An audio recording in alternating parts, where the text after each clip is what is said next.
No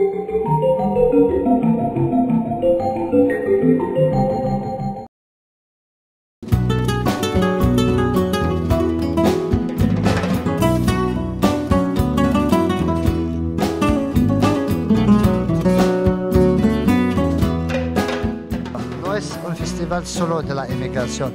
Inmigración es, podemos decir, un ciclo que es dentro de este festival. Hemos empezado a la primera edición con el tema de la inmigración.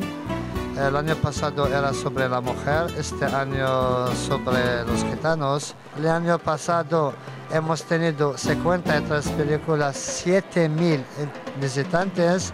Este año, en el tercer día, estamos a las 2, hemos tenido más de 3.500. Entonces, no esperamos este año hasta 10.000, 11.000 visitantes. Lo estamos también preparando en Madrid, en octubre.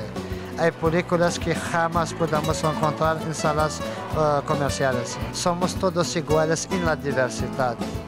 Siempre una idea muy clara de cada cultura. No hay ninguna cultura perfecta, pero no hay ninguna cultura mejor que la otra.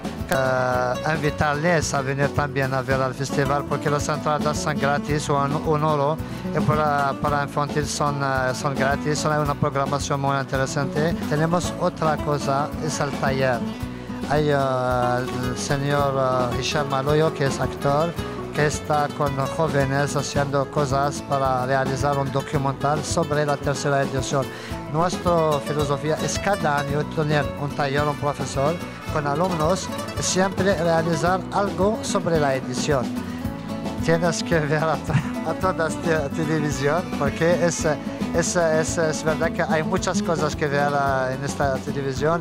En árabe لازم تشوفوا toda esta televisión. كاين حاجات بزاف اللي تقدروا تشوفوها لداخل. Je vous demande de bien regarder toute la télévision. Il y a beaucoup de choses intéressantes parce que vraiment elle est faite pour faciliter la compréhension de beaucoup de choses concernant l'intégration.